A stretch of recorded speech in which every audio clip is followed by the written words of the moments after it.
So that's the thing that we focus on the team, is when we're meeting with the client for the first time, is come prepared. You don't just like be like, okay, cool, my appointment's in 10 minutes. Let me rock up, right? You're like, let me get prepared. We have like folders, we have all the stuff in there, stuff about the area, and then do a little bit of research so that when you meet them, because a lot of the times they're an online lead, right? They don't know anything about you except for, the 5-minute conversation, right? So you're either going to be the door unlocker, or you're going to be the person that is the expert that they want to continue to work with, because a lot of times they think they're just going to see the house, right? And they're like, okay, well, I'm seeing the house and then whatever. Redfin allows them to go and just see a house with any agent. They open the door. Yeah. So it's just really coming prepared, building trust, and establishing yourself as a local expert. My coach told us that you only have to actually be 2% better than the other guy to appear like 100% better. I think that's the one thing young agents made. We were talking to your team today, and a lot of them are like newer agents, like you said, and it's just like they think like, oh my God, I have to make, we're talking about making content, they're like, I have to make a video that's like so much smarter. I'm like, you really don't. Like, you don't have to make a video where it's like mind-blowing. Like, you're a real estate agent. Like, it took you 6 weeks to get your license. Like, you're not gonna be able to post something that a freaking doctor can post. Like, but just small information that like just people go, oh, he actually knows what he's talking about. Well, and it comes to a good point. What you talked about during the meeting today was just leveraging the other people around you, whether you're on a team or in a brokerage. My biggest fear when I started real estate was the fact that I hadn't sold any houses, and that who was going to trust me or hire me to sell their home or represent them. But truth is, they're not doing that much research on you. No. Right? I think now in the social media age, they are. Yeah. They're able to access you personally more. So I think it is important to leverage like the pictures, the listings that your team has. Put it on your social. Don't be afraid to say, we sold this, as opposed to me, right? Because that's the beauty of being on a team. I think that's the thing that a lot of team agents make the mistake, is they're so worried about, like, it's so funny, they're so worried to not post that that's not my listing, but then they'll post they're so worried to like caught lying that that's not my listing, but then they'll post like a photo at a certain angle to make them look 15 pounds lighter. It's like, what's the difference? Or a picture that was them 7 years ago as their profile picture. Exactly. And you meet them and you're like, that ain't you. That's not your headshot. So I think that it's just like that fear of being, I think it's the fear of being caught. Like the fear of being like caught, like, oh, I'm just so nervous to follow with this leader, but because I'm so afraid of being caught that I don't know what I'm talking about. One of the things that I do is I sell everything as a we or the team, right? When I'm talking to a seller, I don't say, hey, I sold 136 homes last year. I say, we sold 136 homes last year. Hey, my partner, not my agent on my team, my partner, Rudy, is going to come and meet with you today. He's going to be the best fit for you, right? Because we truly are partners in the business. If they're not successful, I'm not successful, and vice versa. You just can't do this game anymore. I don't think you can do this game anymore being just a single agent. Like, it's people's demands are so hard now. People want to communicate so much, and if you don't want to be an agent where you're running around with your head chopped off 24/7, and or your people are getting less service, like, you need people around you. Like, I think it's the Amazon effect.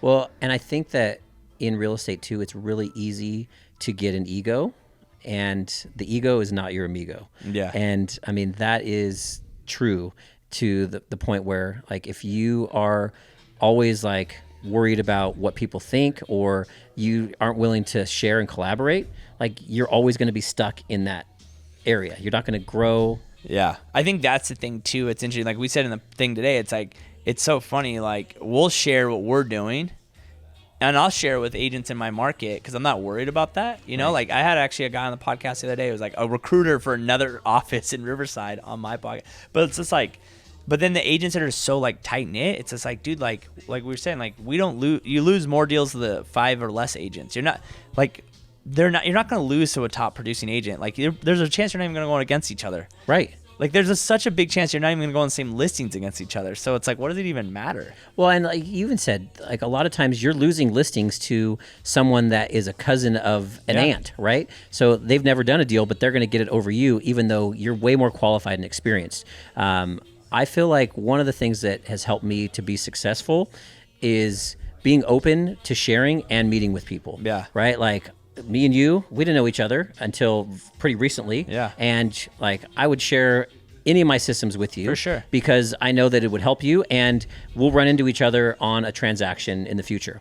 Everything that I've learned, I've gotten it from somebody else. You stole it. It's all collaboration. Like the group that I'm part of with like EXP now, it's huge growth. Like the guys that I'm learning from, dude, they're selling 400 plus homes a year, and they're not worried about sharing anything. Isn't that funny? The people that do like 10 are like so worried about sharing, but then people are doing, because it's like it comes to the ego thing. Like, yeah, it's mine. Like, I'm the best. I don't want to do this. Grant Cardone says poor people are the most selfish people because they can only take care of themselves.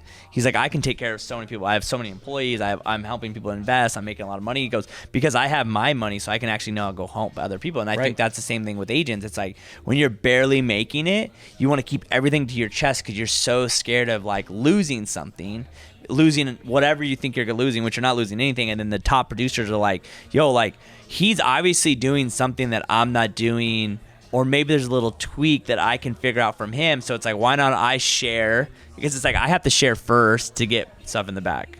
Right. And I reach out to a lot of other agents, and I'm like, hey, are you down to meet, like, mastermind, whatever? And I think they're like, well, what are you looking to get from me? And I'm like, actually, like, I reached out to another guy the other day, and I said, hey, I'd love to learn about like what you're doing on your social media, because it looks like you're killing it, and I should know you. You're in a different market than me, but like you're not that far. Like, I'm happy to share whatever I can with you. Yeah. And I think he probably thought I was going to recruit him to EXP. Yeah. Why I was reaching out to him. Do you struggle that being at EXP, that persona of always, when you're trying to do these things, people are just thinking you're trying to recruit them? I think a lot of people are guarded, just like I was before I joined EXP, because I got recruited by all these idiots who had, someone from the Philippines calling me saying, so-and-so thinks you're very important and they want to meet with you. How about, why is that the new lender thing now? That's the new lender thing. Lender, hi, I work for so-and-so and they want to meet with you for 15 minutes because they saw you did deals last year. I'm like, dude, I did 4 buyers last year. I know you're not. Dude, I've been at EXP 6 months and I still get calls from people saying, hey, have you heard of EXP? Right? I'm like, dude, pull your broker metrics a little bit better. Yeah. So, yes, I think that more people are on guard, especially when they hear that, like, oh, you're with EXP. They probably want to meet with me to recruit me. Like, for me, people I'm trying to recruit, first and foremost, is always to my team. And if there's something that I can do to add value to somebody and show them a better way, great. But my intention is always to, like, provide value and get value from people, which is, I think, real different for the group that I'm involved with EXP. Like I said, these guys are doing like 400-600 deals a year, and everything that they're talking about is how do you grow your business, not how do you recruit more people. Well, what's so funny about the recruiting thing about EXP is that it's just like people still have to do deals. So it's like it's like you have to still, like, it's not, you have to recruit. You're not out just recruiting, because if those people do no deals, you don't make any money. Yeah. It's not, that's what the one thing it's so funny when people are like, oh, it's a pyramid scheme. Everything's a pyramid scheme, just so everyone knows. But like Guy Gal, I work aside, Guy Gal is top of the pyramid. He gets paid on everyone's deal. Right. So it's a pyramid scheme. But it's just like, a pyramid scheme is that if you have to pay us, in my opinion, you have to pay a certain amount of money to join the company, and that's how people make money. Right. Because if that person joins and does no deals, you make no money. Correct. So it's like, what's the point? What's the point of having 1,000 agents underneath you if no one's making any deals? Then you're making no money.